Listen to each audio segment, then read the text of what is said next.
Patrick, when you played in this game last year, how long did it take you to realize that this wasn't just another game? There was something special about this Alabama-Auburn rivalry. I noticed it was something special based on the anticipation for the game.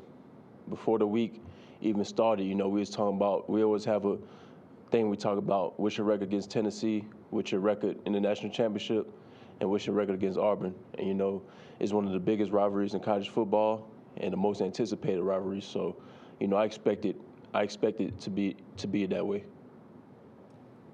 David Paschal, go ahead. Patrick, when you think about these two teams, a lot of defensive scores. You've had defensive scores recently. Auburn had one against Tennessee and LSU. Auburn had a couple of huge ones in last year's game. When you start getting these, how impactful are these defensive touchdowns, and do you kind of go into a game expecting to get one? They're very impactful. It could change the momentum of the game, defensive scores, and it builds confidence in the defense. And also going into the game, you got to make plays like that in highly anticipated games. Charlie Potter, over to you. Hey, Pat, just want to ask you about Box Nix, and what have you seen from him this season, and maybe how he's progressed since the last time you guys faced him? I feel like he's more poised back there. He's more confident, him being a sophomore, second-year player. Rather than last year of him being a freshman, making some mistakes. But he's progressed a lot. I've been looking at it on film. So, Stephen Smith, go ahead. Hey, Pat, Jordan battled his first year calling plays at safety, but huge pick six against Kentucky. Where have you seen him grow and just not only making the calls, but being confident, making the calls and making plays on top of it? Right now, he's playing like a vet right now. He's confident back there, making plays, and, he's having fun out there. And, we need that, especially in the back end at safety. And his pick six, he read it like a book. He knew it was coming, and he took it to the crib, AP Stedham, over to you. Hey, Patrick, happy Thanksgiving to you and your family. Happy Thanksgiving to you as well. Thank you very much. Say, Patrick, what have you learned about yourself this year, being one of the veterans in the secondary?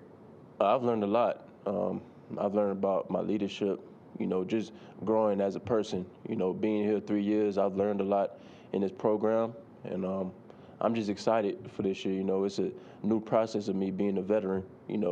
I'm not the young guy no more, so I know I had to fill some big shoes in. But, I'm taking a role, and I'm approaching it very well. James Ogletree, you're up. Hey, Patrick. When you go up against a big-bodied receiver like Seth Williams, what are some of the keys as a DB that you keep in mind, especially when they're so good at making contested catches? At the point of the attack, you got to, force him to release. You got to put hands on big receivers like that. You can't allow them to get that much separation, especially with their 50-50 balls and back shoulder throws. You got to contest every ball as much as you can. Michael Casagrande, over to you. I know in the past you guys, some players that go over to coaches' houses and stuff for Thanksgiving. What are the plans this year for the team and how you guys are handling that? We can't do that this year because of COVID, obviously. So I know we're going to have a Thanksgiving meal here at the complex. They're going to do something for us during Thanksgiving. So that's what I heard. And we'll finish up with Stephen Smith. Pat, your dad played in the league for a while, about 12 years. What have you learned from him, and what are some of the things that he has taught you about not only being just a great corner in this league, but being a better man in the sport as well? He taught me a lot. The game taught him a lot as well for him being in the NFL. He's been through the same process that I'm going through. And he just told me just be humble and be grateful for the opportunity and don't take no opportunity for granted, because you never know when it's going to be your last play or your last down of football. Just have fun out there and, just live for the moment,